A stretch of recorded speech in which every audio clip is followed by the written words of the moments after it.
ఈరోజు నేను మీకు చదివి వినిపిస్తున్న కథ మారీచుడి చాకచక్యం. రచన రాయవరపు ఆదినారాయణరావు గారు. ఇక కథలోకి వెళ్ళిపోదాం. ఒకానొకప్పుడు త్రిపుర దేశాన్ని చంద్రసేనుడనే రాజు పాలించేవాడు. ఆయన గొప్ప పరిపాలనా దక్షుడు.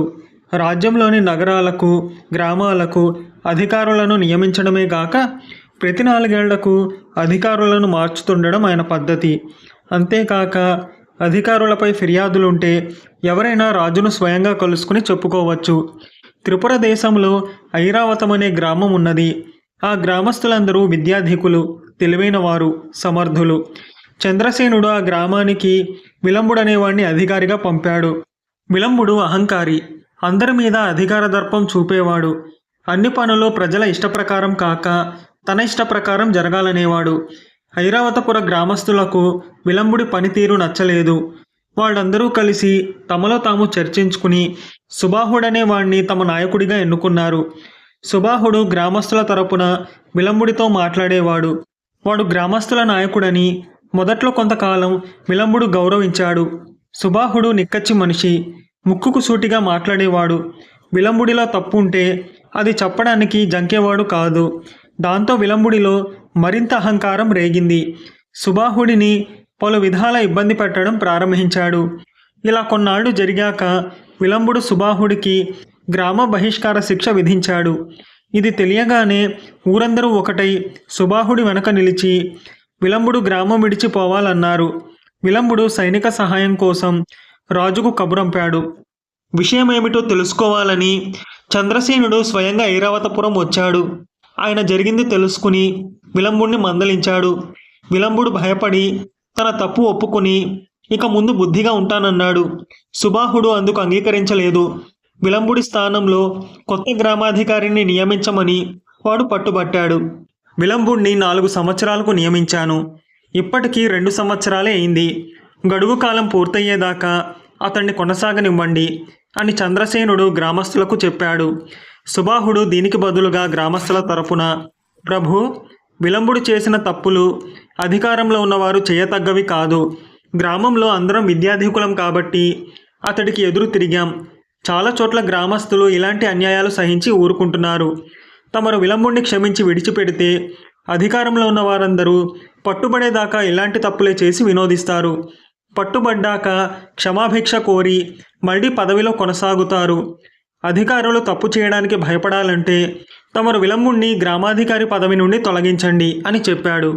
ఈ మాటలు రాజుకు న్యాయంగా తోచాయి. ఆయన వెంటనే విలంబుడిని పదవి నుంచి తొలగించి కొత్త గ్రామాధికారి కోసం వెతకసాగాడు.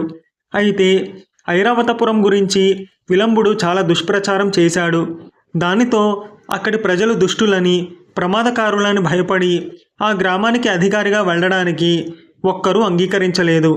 ఇలాంటి సమయంలో రాజుకు వేరే ఉపాయం తోచక సుబాహుడికి కబురు పంపి రప్పించి, నీ గ్రామస్తులు నిన్ను నాయకుడిని చేశారు, నువ్వే గ్రామాధికారి అయితే బాగుంటుంది అన్నాడు. సుబాహుడు తల అడ్డంగా ఊపి, ప్రభువులు నన్ను మన్నించాలి. నేను గ్రామాధికారి అన్యాయాలు ఎదిరించడానికి ప్రజానాయకుడినయ్యాను. ఇప్పుడు నేనే గ్రామాధికారిని అయితే అందరూ నన్ను స్వార్థపరుడు అంటారు. గ్రామాధికారిని కావాలనే గొడవలు తెచ్చానంటారు. నాకే కాదు, మా గ్రామంలో ఎవరికీ పదవి మీద ఆశ లేదు.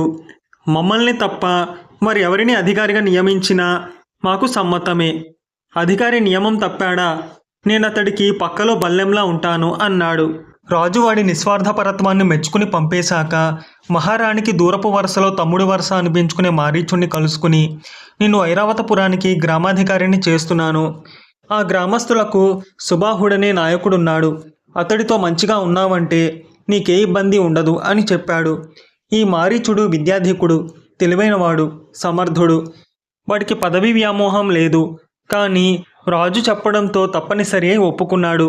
మారీచుడి పాలనలో ఐరావతపురం 3 పువ్వులు 6 కాయలుగా అభివృద్ధి చెందింది. మారీచ సుబాహులు మంచి స్నేహితులని పేరు తెచ్చుకున్నారు. చూస్తుండగానే 3 ఏళ్లు గడిచిపోయాయి. ఒక రోజున రాజు మారీచుడికి కబురు చేసి పిలిపించాడు.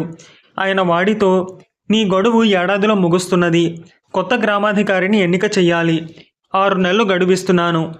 నీ ఎరుకల ఉత్తముడుంటే చెప్పు, లేదా నేనే తగినవాణ్ణి ఎంపిక చేస్తాను అన్నాడు. మారీచుడు వినయంగా, ప్రభు, నా పాలనలో ఐరావతపురం సుఖశాంతులతో వర్ధిల్లుతున్నది. నేనే మరి 4 సంవత్సరాలు కొనసాగితే బాగుంటుందని నాకు తోస్తున్నది. నాకు ఆ గ్రామమన్నా గ్రామస్తులన్నా ఎంతో అభిమానం ఏర్పడింది అన్నాడు.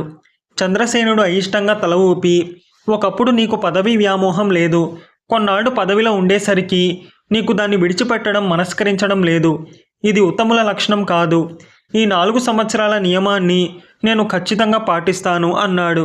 దీనికి మారీచుడు, ప్రభు, ఉచితంగా ఉంటుందేమో అని తమకు సలహా ఇచ్చానే తప్ప నాకు పదవి వ్యామోహం లేదు. పదవి వ్యామోహం ఉన్నవాళ్ళు ఐరావతపురంలో నెగ్గుకు రాలేరు. నేను తలుచుకుంటే నా పదవీ కాలాన్ని మరొక 4 ఏళ్లు పొడిగించేలా మిమ్మల్ని మార్చగలను. ఏది ఏమైనా మీ ఆజ్ఞ నాకు శిరోధార్యం అని ఐరావతపురానికి తిరిగి వెళ్ళాడు. ఆనాటి నుంచి మారీచుడి ప్రవర్తన మారిపోయింది. వాడు సుబాహుడిపై అధికార దర్పం చూపసాగాడు. సుబాహుడు ఏం చేసినా అందులో తప్పులు వెతికేవాడు. సుబాహుడిని రకరకాల ఇబ్బందులకు గురి చేసేవాడు. సుబాహుడు ఊరుకుంటాడా?